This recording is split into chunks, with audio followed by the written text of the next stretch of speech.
The inevitability of death is something every creature must come to terms with. Our time on this earth is measured and limited, and the struggle for survival is what defines our species.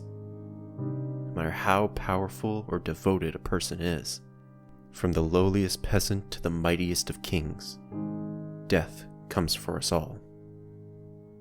There's one man in the hamlet who knows that his time is coming to an end, and he has made peace with his death.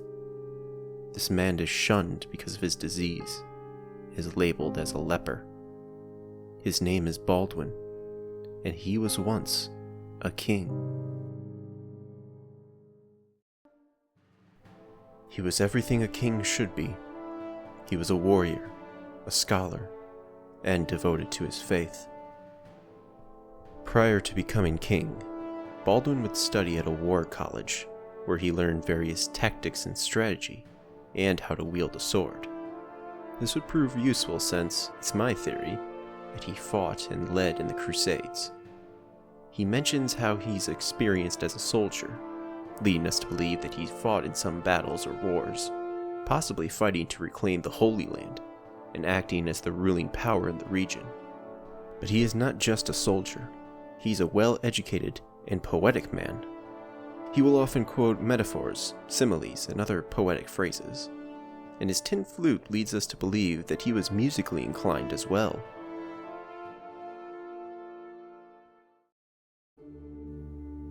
At some point in his life, he would be exposed to Microbacteria lepri, or in other terms, leprosy, a disease that causes skin lesions, damage to the nervous system that can result in numbness, muscle weakness, paralysis, loss of eyesight, and facial disfigurement, as well as a painful or burning sensation in the skin. Baldwin carries most of these symptoms. He has the lowest accuracy of any hero because of his loss of vision, and should he remove his mask, we can see that his face has become disfigured. And while he might do the most damage of any hero, I still like to think that he's lost some muscle strength, and he was even stronger in his prime. When or how he contracted the disease is unknown. We don't even know how old he is. He could have gotten it young, like the actual Baldwin IV, or maybe it was later in life, during one of his battles. He may have tried to reach out to the best healers in the land, from the universities to the church itself, seeking a cure, but he found nothing.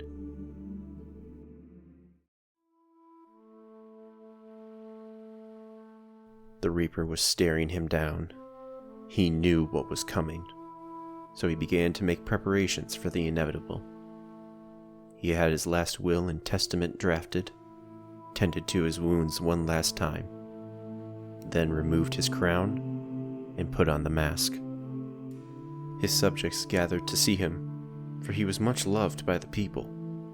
They wept for their king as he exiled himself.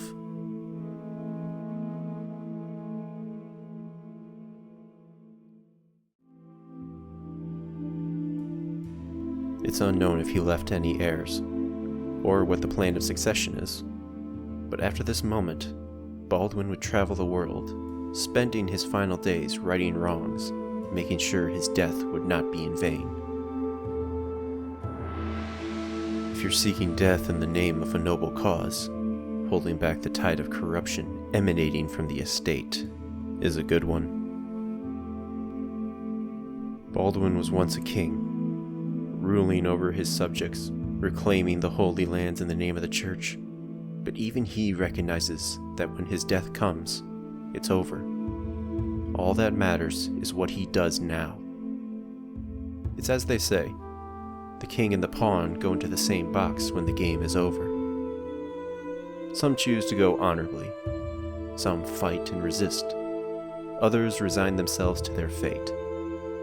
But there is one who laughs at death, and he is determined to have the last laugh.